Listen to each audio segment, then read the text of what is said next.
Pop, pop. Hello, welcome to Furious Driving, and well, today I'm sitting in, well, what would normally be the correct side of the car in this country. However, I'm in the Crown Victoria, so I'm in the wrong side of the car. And the reason for that is this car has had for some time a rather, well, disgusting, manky, falling apart, horrible steering wheel. And today I'm going to do two things. First of all, I'm going to exchange that for a lovely fresh new one, which I picked up through a friend in the Crown Victoria community. And secondly, with another part I picked up from the same guy, I'm going to add cruise control to this car, because that is something that is sadly lacking in this particular vehicle. And as this car excels on long journeys, it's most economical and those kind of things, I'm going to be doing a fair few more motorway miles, so a bit of cruise control would be rather nice to have. So without further ado, as it is essential to say on this here internet, let's crack on and get that done. And because we're going to be dealing with an airbag, it is essential that the first thing we do is to disconnect the battery and leave the car to sit for at least half an hour to dissipate any charge in the airbag, so we don't get an airbag in the face, which is painful and really does spoil your day. So here we have our 4.6 litre modular Ford V8, like in a Mustang. Wonderful bit of equipment here. This is where our new speed controller will sit. We've disconnected the battery and let this sit for a good half hour minimum, so we don't wind up blowing ourselves up. That would be a bad thing. I have inadvertently disconnected the microphone from the camera, so I'm having to do this after the event and give a little narration to explain what's going on. This is the corner and the wiring where it all sits. The magic will happen. We've got a blanked off bit of wiring loom, which we will connect up shortly. We've got what looks like a couple of little studs to connect it to. We feed our cable through here and it hooks up here to the throttle body. Nice and easy. How hard can this be? Now here in the boot, we have got the actual cruise control control. It's a mechanical electrical thing. So it's literally a motor that pulls on a cable. That trailing wire hooks into there. Then that long cable here, like a bike wire, like a bike brake cable, hooks onto this little plastic nubbin on the end, and there we have our very advanced cruise control system. Now, while we're in the boot, we've got some more to do to kill time while we're waiting for that airbag to dissipate. Now, I've been buying some bits and pieces because this car didn't come with a spare wheel, so I've bought myself a generic off-brand wheel brace, and I've got myself a very good, nice Draper 1.5 ton scissor jack, because this thing is quite heavy, and if it breaks down and gets a flat tire somewhere, I'm going to want the best jack I can in my hand, or under the car in fact. So this thing will do 1.5 tons. It's even got a little split thing for the pinch weld. It's not that we need it on this because it's body on frame, so we just need a nice rubber puck to stick underneath the chassis of the car. That can live in the boot. But the thing that was hardest to come by was this little hook, which clips underneath here and holds the wheel in place. Otherwise, you drive off and every time you accelerate, this lands on your shopping and the wheel crushes your eggs. Not good. And then we have the wheel itself, which actually came from the same guy I got the steering wheel and the speed controller from. And this is actually well used. The tyre is past its best, but it would certainly get me off the side of a motorway in a pinch. It's not the prettiest of things, so I am going to give it a wire brushing and a bit of a painting because it looks pretty scruffy and manky, and I'd like it to look nice and shiny.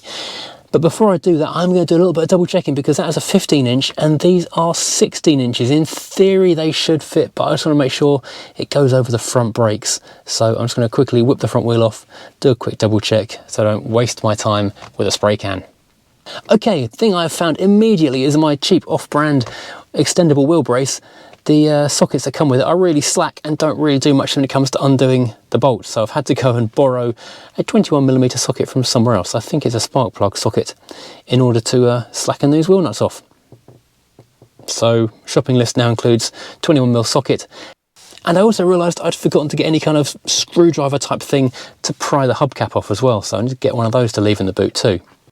Okay, wheel goes on, and do you know what? It doesn't feel very good. It feels a bit, well, tight in a bad way. Yeah, it doesn't even rotate a tiny bit. That is the least rotatey wheel I've ever come across. So clearly we are fouling something under here. Brakes, I'm going to assume, because that's the only thing there is to foul, basically.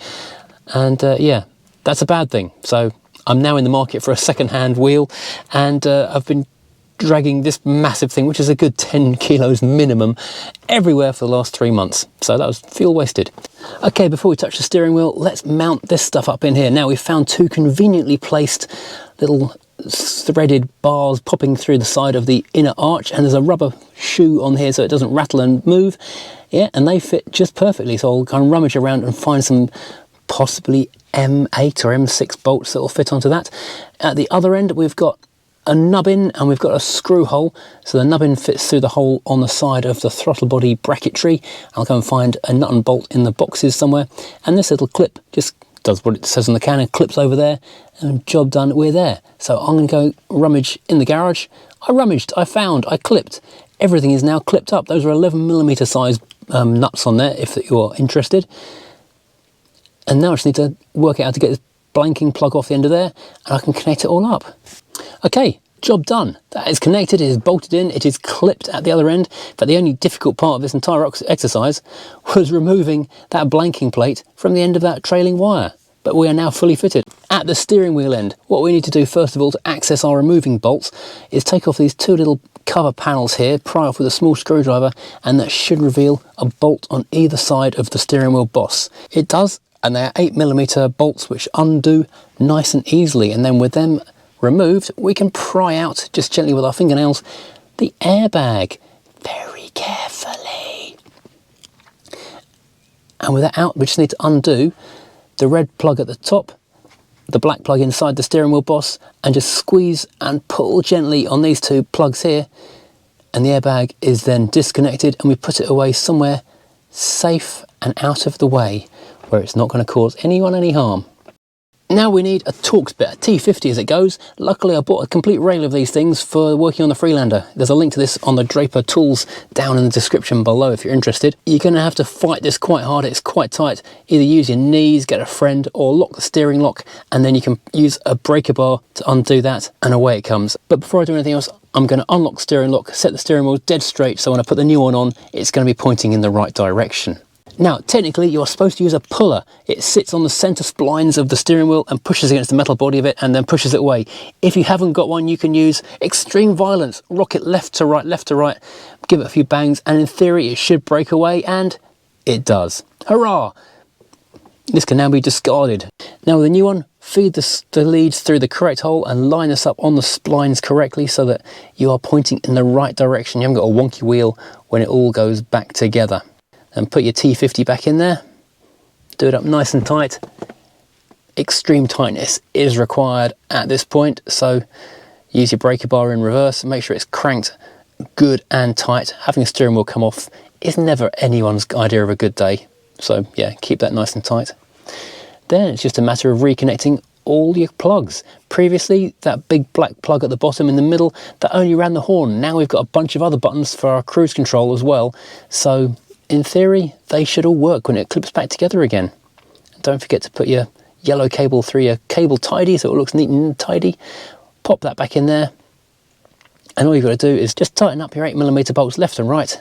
Put your clips back in, and Robert's your father's brother. We are done! Oh, while this is all going on, behind the car, mobile keyman from Kent Keys, Ross was making me a new pair of front door keys for the car because I only had the one and it was cracked.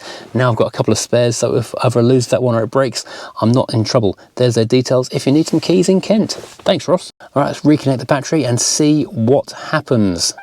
So that is all now back together. We have the bings to prove it. And the old steering wheel can, well, I guess hang on the workshop wall somewhere as a memento, or just go in the bin or get recycled because a fair bit of aluminium and that to be weighed in. It didn't fire an airbag in my face when I turned the ignition on, so that's a good thing. Let's check the horn. Hooray, that works. No warning lights with the engine on. No, excellent, everything is good. Now I'm not quite sure how this works. On set accelerate, I think, is the deal. So let's take this for a quick drive and see, whoops, stick in reverse, if this has worked or not. Right, so we're out on a road. Let's get ourselves to a speed. We're doing 40 miles an hour, hit the on button, no lights on the dashboard come on, set accel, and we continue to be driving at the same speed, which is pretty good, I guess. I guess that's a success. Success, happiness all round. I can accelerate away from that, or I can reset again. Yeah. And I can brake and it deactivates it. Yep, the way it should be. Yeah. Success. Nothing appears to be not working, everything appears to be working. I've lost all my radio station presets because I disconnected the battery, but other than that, I think we're good. Let's drive on an uphill now, on set accel. Yep, it's changed up a gear and it's now cruising at 45 uphill. Fabulous. Off, and it should, yeah, it's slowing down already. I can feel it slowing down. That's all good. So everything's been a success today, apart from the not functioning correctly as it should be spare wheel, which means I've been carrying about 30 kilos of stuff in the boot for no reason at all for the last 3 months. But other than that, everything is very good in the world, and I've got a lovely steering wheel too. Well, that is genuinely amazing. This has been 100% successful as far as this end of the deal is concerned. We've now got a magnificent, shiny, well, yeah, slightly glossy, new steering wheel, which looks absolutely perfect. It was a real lucky find because there's a couple of different colour options for this dashboard, and this is a perfect match. The airbag fitted perfectly, the horn works, the cruise works, everything is good. The old steering wheel was actually a bit grim and not that nice to hold, to be honest, so it's an awful lot nicer. Massive step up in terms of everything just there, so much happiness abounds. Right, so all I need to do now is go and find myself a correct size spare wheel, then I've got a 100% perfect car. Okay, I need to go and change that door switch as well for the mirrors because I've filled that with contact cleaner, made no difference, still don't work, so I need to go and get a new one of those switches. They're not expensive, I just haven't got around to do it yet. Next Rock Auto order from America will include one. I'm not paying the postage just for that. Right, so I'm sorry a lot of this had to be overdubbed with weird audio because for some reason the microphone got disconnected halfway through, and because I'm in front of the camera I couldn't tell. And yeah, so thank you for watching. If you've enjoyed, please, as always, like and subscribe, and join me again next time when we're doing some other mad projects and I don't know what.